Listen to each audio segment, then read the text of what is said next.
Saludos y bendiciones. Nuevamente por acá con esta siguiente hora de clase en esta su escuela teológica integral reformadora. En esta su iglesia, allá arriba dice el nombre, verás la gloria de Dios, nuestro pastor Isidro y su equipo. Entonces vamos a la clase número, no tenemos números como tal, como clase, pero sí estamos en la continuidad de lo que es las virtudes de Dios. En este caso, cómo se dio la encarnación del Verbo. Este tema lo desarrollaremos con detalle cuando estudiemos la kenosis de Dios. Ese es un punto que vamos a ver, la kenosis de Jesús como tal, la kenosis de Jesús. En cuanto a la unión hipostática y su enigma, Pablo dijo, e indiscutiblemente grande es el misterio de la piedad. Dios fue manifestado en carne. ¿De quién está hablando Pablo cuando dice Dios fue manifestado en carne? De Jesús. Hay una secta que ellos dicen que Jesús es un profeta más. Sin embargo, yo quiero que analicemos esa expresión de que Jesús es un profeta más como lo siguiente. En el Antiguo Testamento hubo dos profetas, solamente dos profetas que oraron por personas que habían fallecido, habían muerto y resucitaron. ¿Ese fue quiénes? Recuérdenmelo.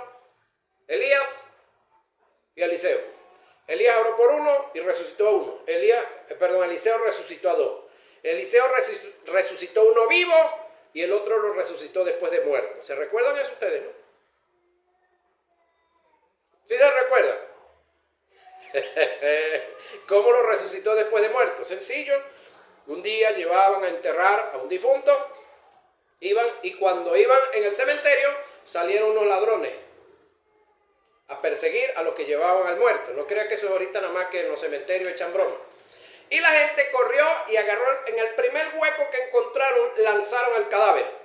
Y cuando el cadáver llegó abajo, esa era la tumba de Eliseo. Cuando tocó los huesos de Eliseo, el muerto resucitó. Ahora, tres corrían. Uno le huían a los ladrones, ¿sí? Y los otros le huían al que había resucitado. Y el que había resucitado atrás de los otros.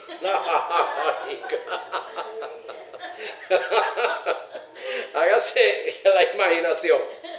Entonces, ¿eso había sucedido antes? No, nunca. Nunca. Entonces, wow. Eso fue tremendo. Entonces, cuando vemos la vida de Jesús, en Jesús se dieron señales y milagros que en ningún otro profeta del Antiguo Testamento se dieron. Y le aclaro algo, la vida de Jesús se dio en el Antiguo Testamento. Es decir, Jesús nació en la dispensación de la ley, bajo el sacerdocio de Aarón. La vida y ministerio de Jesús se dieron bajo la ley. Por esa razón es que Jesús dijo e hizo varias cosas que tienen que ver con la ley.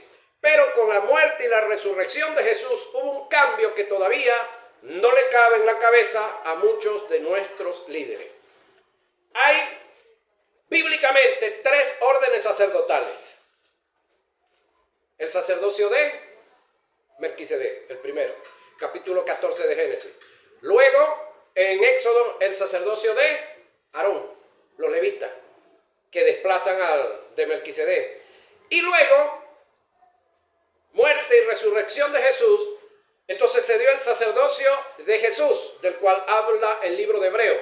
Tú eres sacerdote para siempre según el orden de Melquisedec. Ok, entonces, tres órdenes sacerdotales. La primera desplaza a la segunda queda desplazada por la tercera. Es decir, ahorita nosotros estamos en el tercer orden sacerdotal que Dios ha establecido en la palabra, bajo el gran sumo sacerdote Jesús. No de la tribu de Leví, porque Jesús era de la tribu de Judá, león de Judá. Entonces, el parecido que hay entre un sacerdocio y el otro es que como Melquisedec no era de ninguna tribu de Israel, Jesús tampoco. Era de la tribu de Leví. Jesús no podía ser ordenado bajo el sacerdocio levítico como tal. Pero no hay un tiempo, no hay un registro cuando Dios ordenó a Melquisedec como sacerdote. Tampoco hay un registro cuando fue ordenado Jesús, pero sí estaba profetizado en los salmos ya acerca de Jesús. Tú eres sacerdote para siempre según el orden de Melquisedec. Parecido, pero no es el mismo. Entonces, nosotros como iglesia ahorita estamos bajo el sacerdocio de Cristo Jesús, no el de Aarón. Por lo tanto, hay una cantidad de rituales y de costumbres y culturas que tratan muchos pastores de imprimirle y de impulsarle a la iglesia, que no tienen nada que ver con la iglesia, Pastor Isidro. Nada que ver. Un poco de rituales que se están haciendo, que Jesús de paso los vivió, porque Él estaba bajo ese sacerdocio. Pero con su resurrección hubo un cambio de sacerdocio. Y cuando usted lee el libro de Hebreo dice, y si hubo cambio de sacerdocio, necesario es que haya cambio de ley también. No me crea mucho, estudia el libro de Hebreo, para que se den mejor por entendido de este detalle. Entonces, oiga bien, Pablo dice, indiscutiblemente, grande es este misterio. Misterio es lo que está oculto, lo que no está muy claro. De la piedad. Dios fue manifestado en carne, hablando de Jesús. Jesús, reconocido por Pablo, el autor de 14 cartas en el Nuevo Testamento, y hay organizaciones en este tiempo, pudiéramos decir, sí, organizaciones, sectas religiosas que no aceptan a Jesús como Dios. Ahora, hay en uno, creo que lo vamos a ver más adelante, en una de las ocasiones cuando Jesús llegó caminando a la barca, luego que cargó a Pedro, luego que él sube a la barca, no recuerdo cuál de los evangelistas es, que muestra que los discípulos que estaban en la barca adoraron a Jesús. Y Jesús no rechazó la adoración. Si Jesús no rechazó la adoración es porque Jesús es Dios. Porque el único que merece ser adorado es Dios. Porque Pedro, cuando fue a la casa de Cornelio y Cornelio se tiró de rodillas, ¿qué le dijo Pedro? No, ya va un momento, yo soy consiervo tuyo, levántese. No acepto esa posición. Cuando Juan en Apocalipsis quiso adorar al ángel que le trajo el mensaje, ¿qué le dijo el ángel? No, compañero, a mí no me adore, adore a Dios. Pero cuando Jesús lo adoraron, no negó la adoración, la aceptó. Entonces eso es porque Él es Dios. Que algunos no lo acepten como tal, perdónenme, ese es su problema. Estas expresiones demarcan el misterio y lo imposible que es la encarnación para la mente humana, hasta el punto que para un hombre como Pablo, el apóstol, quien recibió las más grandes revelaciones, la encarnación pasó a ser un misterio. Lo cierto es que la figura de Jesús es resaltado de la encarnación del Verbo. Esto es lo que Pablo quiso decir en Colosenses 2:9, cuando dijo, oiga, porque en él habita corporalmente toda la plenitud de Dios. ¿Quién habita corporalmente en Jesús y que está toda la plenitud de Dios? El Verbo, señores. La pregunta es, ¿cómo es que lo divino y lo humano, siendo dos naturalezas, pasaron a ser completas en sí mismas, tan orgánicas e indisolubles, unidas, que no dio lugar a una tercera naturaleza? Este es el gran misterio que hasta el día de hoy no ha tenido respuesta. Lo que no se puede describir es que de la encarnación del Verbo nació el Theanthropos, el Dios hombre. La doctrina de las dos naturalezas en una persona es aceptada dentro de la teología, oiga, no porque se entienda por completo el misterio registrado en las Escrituras acerca de la encarnación, sino como un acto de fe. ¿Sí? Hay muchas cosas que usted tiene en su vida, escúcheme, por un acto de fe. Pregunto yo, ¿ustedes anduvieron con Simón Bolívar cuando libertó a Venezuela hace 200 años? Ajá. ¿Y cómo es que ustedes aseguran que eso es cierto? Porque está registrado en los libros. ¿Usted estaba con los que escribieron los libros? No, tampoco. Pero eso es un acto de fe. ¿Sí? Pregunto. Hombre que me ve y que me oye y los que están aquí. ¿Usted está seguro que los hijos de su esposa son hijos suyos? Usted desde que se casó no se ha separado, pero ni un ratico con ella. La única que está segura y sabe de quién son esos hijos es ella. Pero nosotros los aceptamos por fe. Qué cruel, ¿verdad? Qué tremendo, ¿no? Pero dígame que no es una verdad, pues. La que sabe de quién son los hijos es la mujer. Nosotros nos imaginamos por ahí, por fe, creemos que somos de nosotros. Ajá. ¿Es o no es?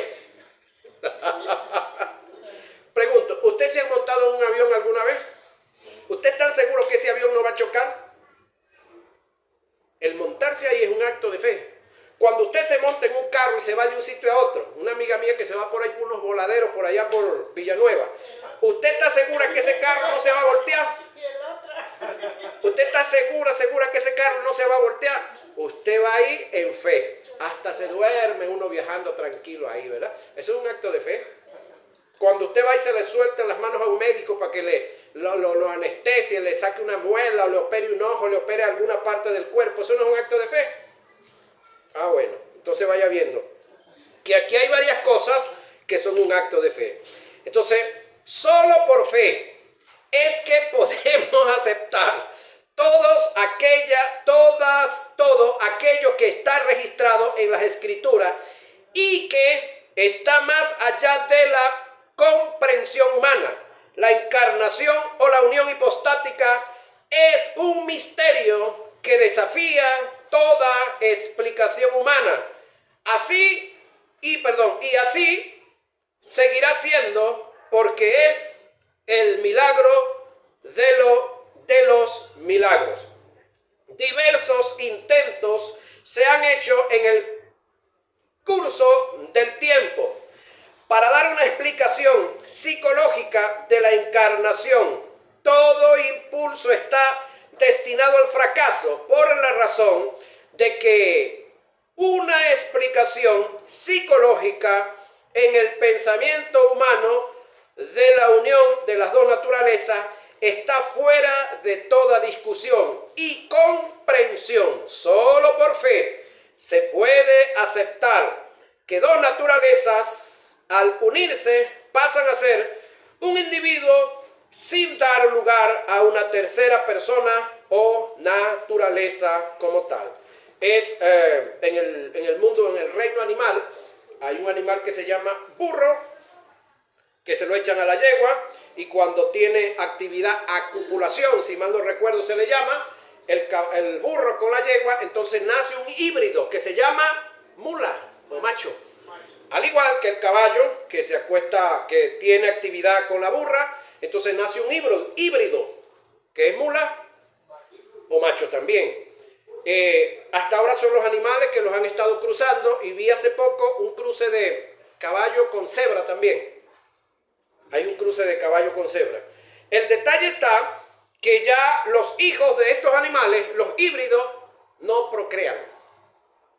No vuelven a tener hijos de ellos, naturalitos, sin que haya una intervención humana. Porque ya hace varios años, en México, me imagino que hay otros países donde a las mulas las están haciendo parir. Pero están usando las células madres de yegua.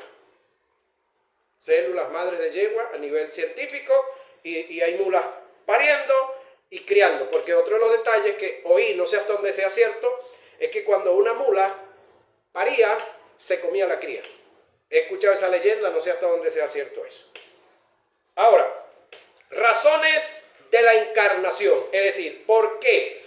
Dios no hizo las cosas por hacerlas. Siempre Dios hizo las cosas con una razón, porque era necesario, porque había que hacerlo. Cuando estudiamos las características de un mediador, del griego mesite, podemos entender cuál fue la causa o la razón para que se diera la encarnación. El término mediador es aplicable a uno que va entre, y se usa en el Nuevo Testamento aplicado a uno que media entre dos partes con vista a conseguir paz. Primera a Timoteo 2:5. El término mediador, oiga, es aplicable a aquel que, poseyendo la naturaleza y propiedad de aquel ante quien él actúa, Dios, que asimismo participará de la naturaleza de aquellos a favor de los que él actúa, el hombre solo poseyendo la deidad y la humanidad, podría él abarcar las demandas de uno y las necesidades del otro. Además, las demandas y las necesidades podrían hallar su satisfacción solo en aquellos que, siendo él mismo sin pecado, se ofreciera a sí mismo como sacrificio a favor de los pecadores, llevando el pecado de ellos. La encarnación de la deidad con la humanidad proveería un sustituto que representaría a ambas partes perfectamente como Dios y como perfecto hombre, para representar a Dios delante de los hombres y a los hombres ante Dios. Así conciliar ambas partes como sumo pontífice, en este caso Jesús, sumo grande, pontífice, puente, sumo puente o gran puente entre Dios y el hombre. La encarnación era la única solución, escúcheme, al problema del hombre. La divinidad y la humanidad se unieron perfectamente en la persona de Jesús para pagar la deuda demandada por el Tribunal Supremo Celestial, donde había un acta de decretos en contra del hombre, la cual él no podía pagar. Es decir, nosotros como seres humanos no estábamos en capacidad de pagar la deuda que había. Tenía que venir uno del más allá. Yo quiero que usted analice esto para que podamos entender esta profundidad. Cuando hablamos, señoras y señores, del pecado, estamos hablando de un germen o de un flagelo que su origen fue en el Edén, terrenalmente hablando. Sin embargo, su origen fue en el cielo, cuando Satanás se rebeló contra Dios. Cuando en él nació el pecado o la maldad, dice el texto. Cuando en él nació la maldad y él dejó que esa maldad creciera, se desarrollara. ¿Sí? Esa maldad o esa rebelión que se dio en el diablo, escúcheme esto, o en Luzbel, que lo hace ser el diablo, no pudo o no podía Dios perdonarla. ¿Por qué razón? Existen dos tiempos. El tiempo Cronos, que es el tiempo de nosotros los seres humanos, donde se puede medir el tiempo en milésimas de segundos, horas, días, semanas, meses, años, quinquenios, decenios, y de ahí usted vaya contando. Entonces, ese tiempo llamado Cronos es el tiempo donde las cosas pueden cambiar, donde las cosas se envejecen, donde las cosas se arrugan, donde lo que es muy alto se joroba. Dichosos los pequeños, ¿verdad? No tienen mucho problema con eso. Los altos después andan jorobados por ahí. Entonces, y el otro tiempo es el tiempo Kairos, el tiempo donde las cosas no cambian, señoras y señores, donde las cosas no se arrugan, no se devalúan. Por lo tanto, el Dios que tenemos en el cielo, sáquese la idea, que es un viejito con la chiva blanca, así largota y pelón aquí arriba. Eso es lo que Hollywood nos vendió, esa mentira. Pero Dios es de la misma forma que Él siempre ha sido. El tiempo, a Él no lo toca. Porque Él habita en el tiempo Cairo, donde el tiempo no lo humilla. El tiempo no lo domina, porque Él es antes del mismo tiempo. Por eso es eterno. ¿Sí? Entonces, cuando hablamos de el pecado que el diablo comete, porque el diablo no pudo, ni puede, ni podrá ser perdonado. Una pregunta que yo me hacía. Me imagino que ustedes se la hacen también. ¿por qué este ser no puede ser perdonado? Uno, él pecó voluntariamente, en primer lugar. Pero mi otra pregunta es, bueno, los ángeles, ellos no pecaron voluntariamente, ellos fueron engañados, y los demonios también, pero pecaron en el tiempo donde las cosas permanecen. Entonces yo ahora le doy gracias a Dios por mí, que yo no nací ni viví en ese tiempo, porque te hubiera fregado también. ¿Y usted? Usted sí es santico, desde que se entregó a Jesús más nunca ha pecado, ¿verdad? No, yo te aviso. Y los que me ven por allá también, ¿verdad? Usted es santico, ¿verdad? Desde que usted le entregaron su vida a Jesús más nunca han cometido ni un pecadito, ¿verdad? Entonces, si viviéramos en el tiempo del diablo, estuviéramos igual que el diablo. Gracias a Dios que no estamos ni nacimos en ese tiempo, porque estamos en el tiempo donde tenemos abogados. Cometemos una falta, la reconocemos, ¿sí? La confesamos ante Dios. Si necesitamos ser disciplinados, aceptamos la disciplina y echamos para adelante, porque no hay otro camino, no hay otra manera. Y después de nacer en Cristo Jesús, es imposible volver a morir. Se nos puede estropear el propósito de Dios, pero la vida espiritual más nunca, señoras y señores. Si usted no lo entiende todavía, tranquilo, trague grueso. Algún día usted lo va a entender. Y ojalá sea aquí en la tierra todavía. Ahora, en el caso de el pecado, fue introducido y fue traído del mundo espiritual, del mundo cosmogónico se le denomina, porque nosotros vivimos en el mundo cosmológico. De ese pecado habló Jeremías 2:22 y dijo, aunque te laves con lejía y amontones jabón sobre la mancha de tu pecado, no puede ser quitado. ¿Por qué razón? Porque estábamos hablando de un pecado espiritual. Y así como lo introdujo un individuo espiritual al mundo, para sacarlo del mundo tenía que hacerlo otro ser espiritual y perfecto. Para eso vino Cristo Jesús. Para eso Él se hizo nuestro mesites. Mesites es uno que media entre uno y el otro. Entonces Jesús, como nuestro mesite o mediador, vino a mediar entre Dios y nosotros, y entre nosotros y Dios. Y por esa razón Él necesitaba tener las dos naturalezas, la naturaleza divina y la naturaleza humana. Entonces, gracias a Dios que sabe hacer las cosas. Dios se manifestó en carne, en la persona del Verbo, para representar al hombre ante Él mismo y poder legalmente dar al hombre de su naturaleza divina y librarlo de la esclavitud satánica, del pecado. Solamente un ser que siguiera o surgiera de la unión de las dos naturalezas, divina y humana, llamado teológicamente el Theanthropos, que es el Dios hombre, podía santificar la demanda de la justicia celestial y al mismo tiempo enfrentar al diablo, al sistema del mundo en condición de hombre, pero sin pecar.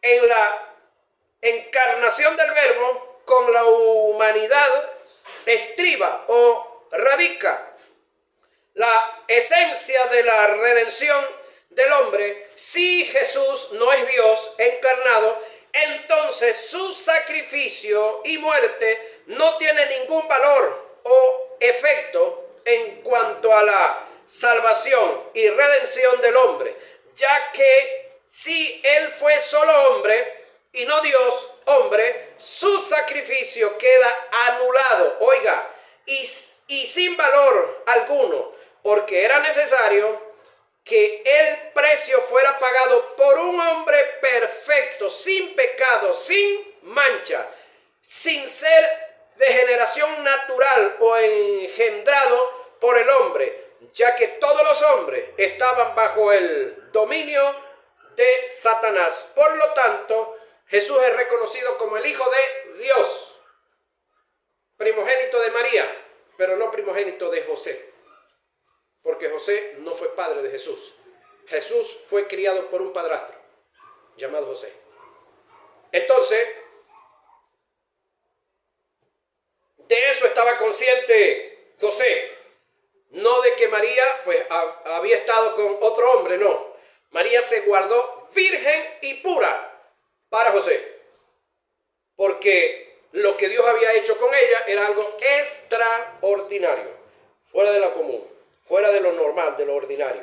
Por cuanto todos pecaron y están destituidos de la gloria de Dios, eso nos lo dice Romanos 3:23, por lo tanto, ningún ser humano podía ser sacrificado para alcanzar el perdón de nosotros, porque todos estábamos destituidos de la gloria de Dios. Por esa razón, viene Jesús, nace de una mujer, pero nace directamente del plan de Dios, no de ningún hombre, porque Él nace perfecto. Entonces Jesús, escúcheme, fue el unigénito, Hijo de Dios. ¿Cómo? Unigénito. El único hijo que Dios tenía, eso lo tuvo Jesús desde su nacimiento hasta los 33 años y medio, cuando es asesinado. Fue el unigénito, es decir, el único ser que caminaba sobre la tierra que tenía los genes de Dios. Pero Él muere como el unigénito, pero resucita como el primogénito. Quiere decir que hubo un cambio.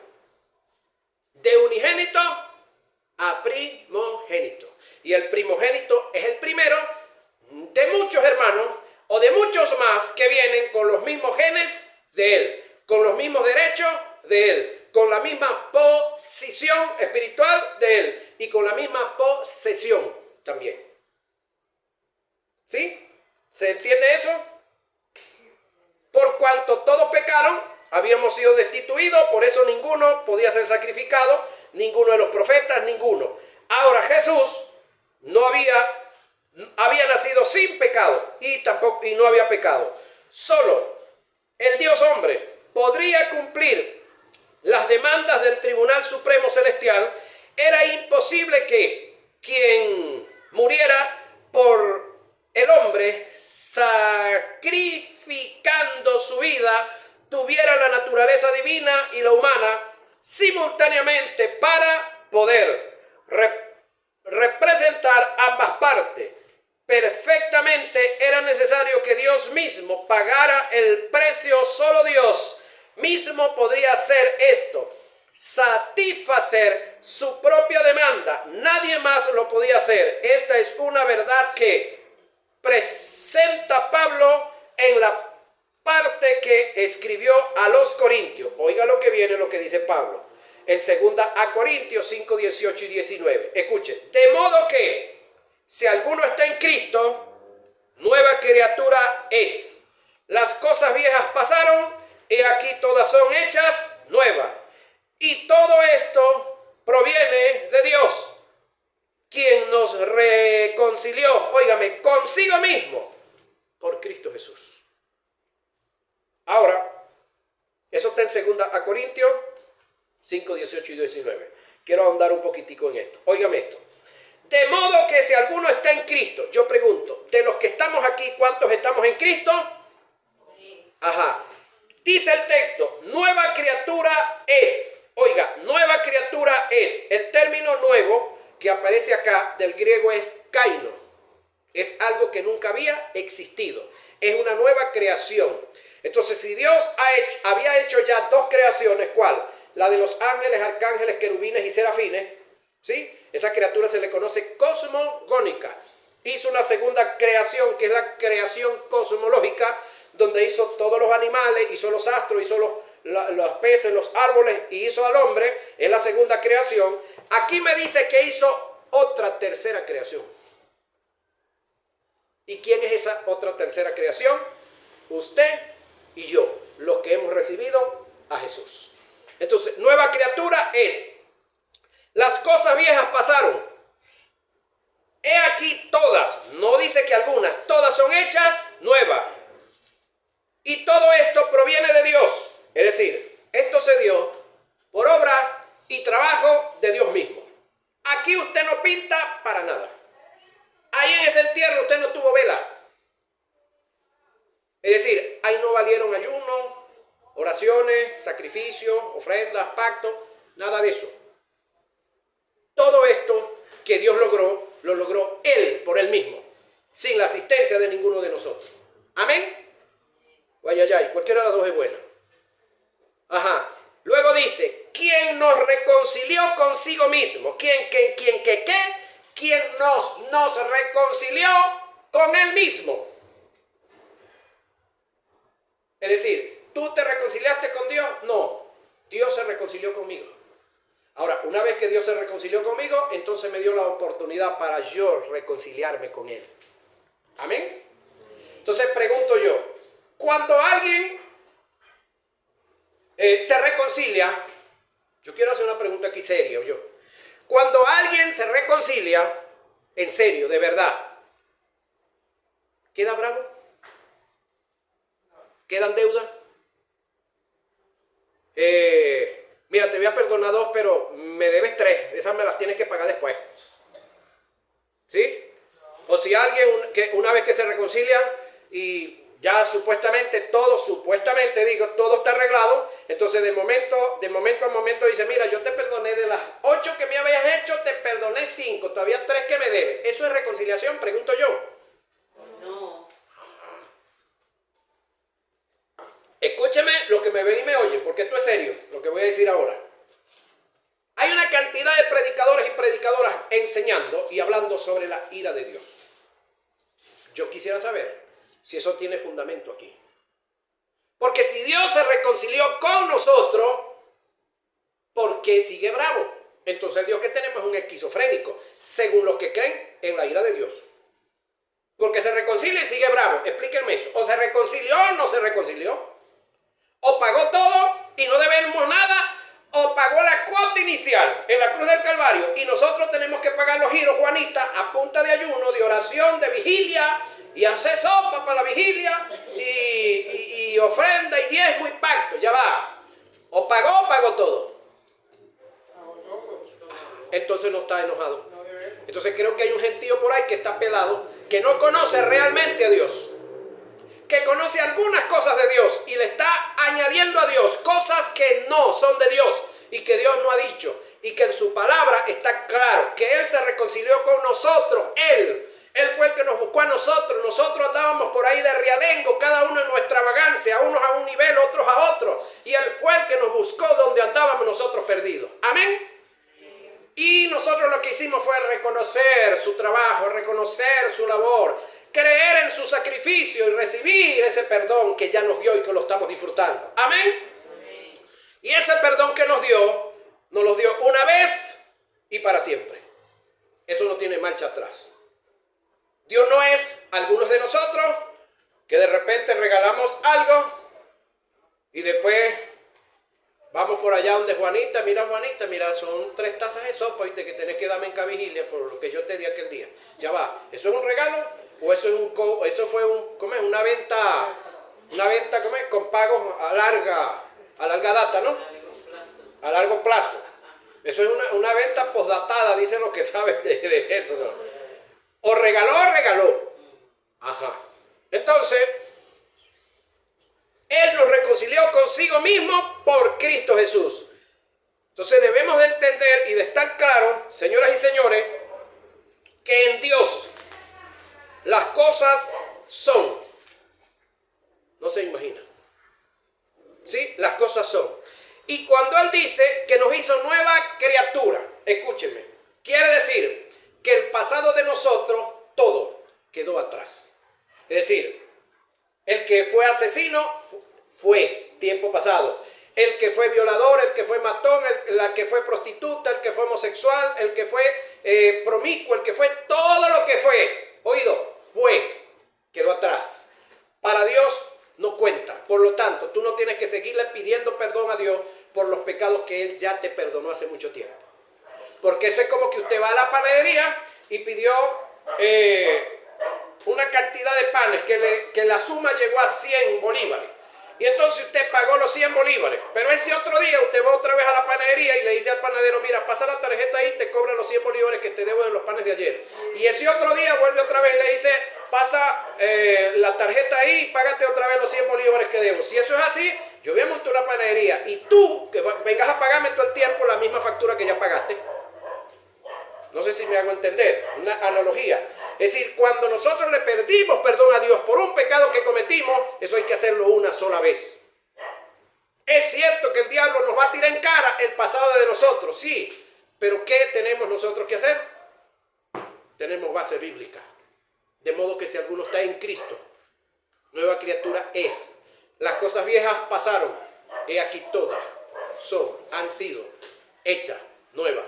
No tenemos que estar cargando culpas de pecados que cometimos, que ya los reconocimos, que los confesamos y ya fuimos apartados. Y alguien me enseñó algo muy bueno. Y si el diablo te sigue molestando, y si el diablo te sigue sacando tu pasado, entonces recuérdale su futuro a ese desgraciado. ¿Cuál es el futuro del diablo? El lago que arde con fuego y azufre, sin salvación ninguna. Entonces, si el diablo te tira en cara tu pasado, algún error que cometiste, vos recuérdale entonces tú el futuro de él para que deje de estar echando broma. Pero base bíblica tenemos que si pecamos, abogado tenemos para con el Padre, a Jesucristo.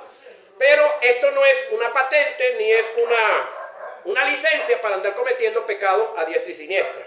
¿Estamos claros ahí? Bueno, entonces debemos de estar claros que nuestro pasado fue pasado. Y lo que quedó atrás, porque fuimos hechos nueva criatura. Entonces, ahí es donde bíblicamente el texto me dice que para Dios hay tres pueblos. ¿Cuáles son esos tres pueblos? Los gentiles, que fue lo primero que Dios hizo. ¿Sí? Los israelíes, que es la segunda, ¿cómo le digo esto? Porque no es una creación nueva. Es un pueblo que Él quiso hacer para que fuera ejemplo de todos los pueblos a nivel mundial. Y de paso, lo sacó de entre los mismos gentiles, porque el primero que llama con el propósito de hacer la nación de Israel fue Abraham. ¿Abraham era de dónde? Ur, de los caldeos. Actualmente, Irak, un iraquí. Luego entonces comienza una serie de mezclas con otros pueblos, porque en el caso de los patriarcas, los 12 patriarcas, hay 10 que son hijos de Jacob, pero hay 2 que son hijos de José y son hijos de una egipcia, hija de un sacerdote egipcio. Por supuesto, ya se convierte al Dios verdadero, pero la descendencia viene ¿de dónde? De los egipcios.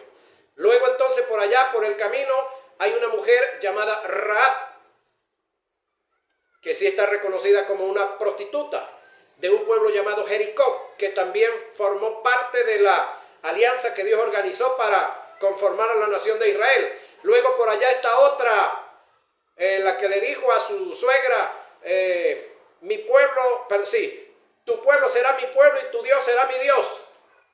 ¿Se recuerda alguno quién es esa? Ruth, la moabita. Entonces Israel no es una nación pura que Dios la sacó de la nada, no, la sacó de entre los gentiles. Y si hablara como un legalista, que no lo soy, si hablara como un legalista, entonces Israel no existe. Porque ¿qué nace de un iraquí? Díganme ustedes, ¿qué nace de un iraquí? Iraquí, ¿qué nace de un egipcio? Egipcio. ¿Qué nace de uno de Moab? Moabita. ¿Qué nace de uno de Villanueva? Villanuevense. Entonces, aceptamos a Israel porque Dios determinó. ¿Por qué si aceptamos a Israel no aceptamos la iglesia también, que es el tercer pueblo que Dios hizo? ¿Ah? Si está el pueblo gentil, está Israel, Dios hizo un tercer pueblo que es la iglesia. Y los gentiles son hijos de Dios por creación. Israel por creación. Pero nosotros la iglesia somos hijos de Dios 3 veces. Anótatela. Somos hijos de Dios por creación. Amén. Somos hijos de Dios por pacto de sangre. Y somos hijos de Dios porque nos hizo una tercera creación que nunca había existido. Entonces nosotros somos hijos de Dios 3 veces. Para que la vayáis pensando, que no somos cualquier cosa. No hay otra generación en el mundo pasado donde el Espíritu Santo haya morado en un pueblo, en una nación. En nosotros mora el Espíritu Santo. En el primero que moró fue en Jesús. Y luego en la iglesia. Ahora, ¿qué es la iglesia?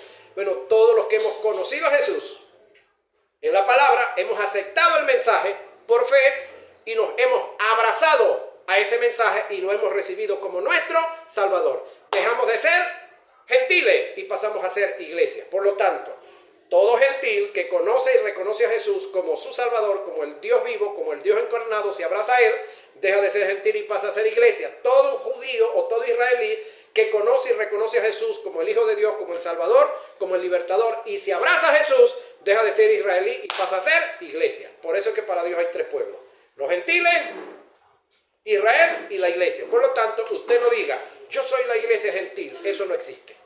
La iglesia es la iglesia. Ni somos la iglesia gentil, ni somos la Israel espiritual tampoco. Eso es otro error garrafal que muchos andan hablando por ahí. No, yo soy la Israel espiritual. No. No existe Israel espiritual. Existen unos carnales que están allí en el Medio Oriente, que se llaman Israel, que se están matando con los palestinos y matándose entre ellos mismos también. Pero la única que es medio espiritual ahí es la iglesia, y necesita cada día espiritualizarse más. ¿Cómo lo hacemos? Conociendo a Jesús cada día más en su palabra y sabiendo que lo que Jesús mandó es lo que tenemos que obedecer. Amén. Y que tenemos que procurar conocer cada día más a Jesús para caminar como Jesús. Y al caminar como Jesús vamos a hacer crecer a Jesús en nosotros. Y algún día podemos decir, como dijo Pablo, sé imitadores de mí como yo de Cristo. ¿Puedes tú decir eso? Puedes tú decir, sé imitadores de mí como yo de Cristo. ¿Hasta dónde tú conoces a Cristo y de lo que conoces de Cristo vives, caminas y actúas? Dios te bendiga. Nos vemos pronto.